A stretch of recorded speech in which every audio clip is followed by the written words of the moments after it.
This is part two of my books on Afrocolombia. These are written in English. So for the ones I did on Spanish, now this would be a little better for the English speaking audience. It doesn't get as deep as the ones in Spanish, but it's a good start.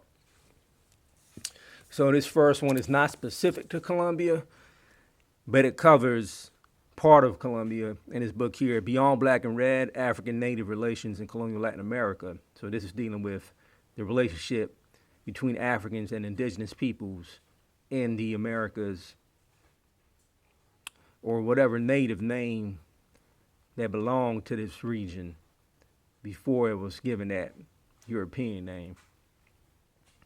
And this book here actually covered my ancestral region of Barbacoa, Nariño, on the southern Pacific coast.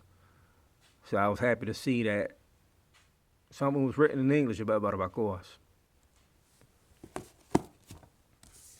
Now this one right here is Manuel Oliveira's Shango, the biggest badass. So this was originally written in Spanish, but this was translated to English.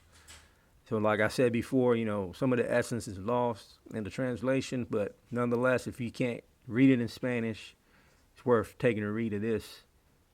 This is one of our best Afro-Colombian authors, Manuel Oliveira.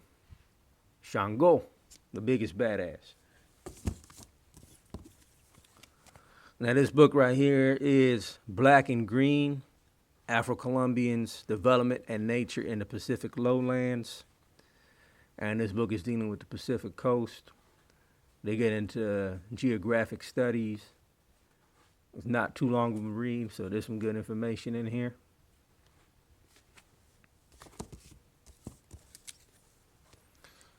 This book right here, African Saga, Cultural Heritage and Resistance in the Diaspora, is written by Nina Esther Friedman. She's Colombian, but she's not an Afro-Colombian. She's a mestiza, or a white mestiza.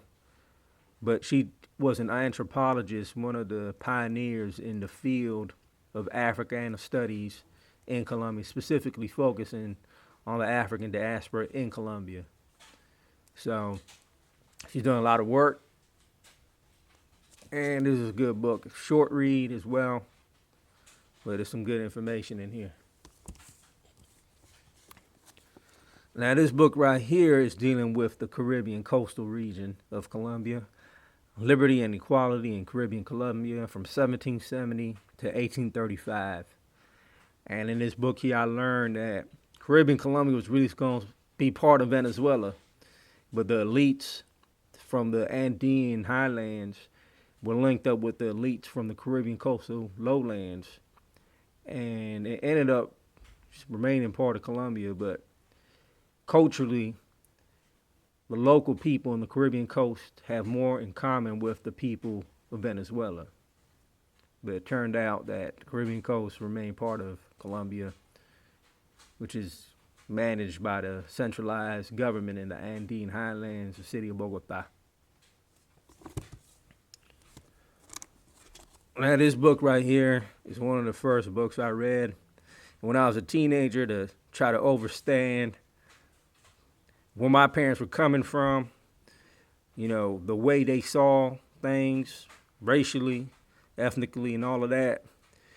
So this is written in English by a white American or British, I can't remember exactly, anthropologist, Blackness and Race Mixture, the Dynamics of Racial Identity in Colombia. There's a Peter Wade book here, and I found this to be a good book. It's to understand the racial context my parents were coming from, and to understand,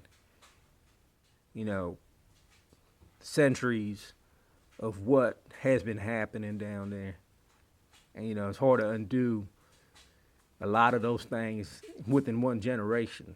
But as my goal, I'm over here trying to do that. Undo all this backwards thinking that we see down there imposed by the colonial forces. Because what happens is in Colombia, to this day, colonialism is perpetuated. Self-hatred is perpetuated. Self-discrimination is perpetuated.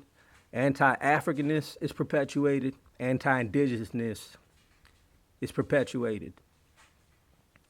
So it's a continual propagation of promotion of whitening, blanquimiento. That's what they keep on pushing. It hasn't changed. So, and keep in mind, you can't really expect too much from a country named after that criminal, Christopher Columbus. So with that alone, what do you expect? Our whole national identity is based off a colonial criminal. So, something to keep in mind. But it is a good book just to get a foundation on understanding how Colombia does their thing. All right, y'all, that's my 6 books covering Afrocolombia, written in English.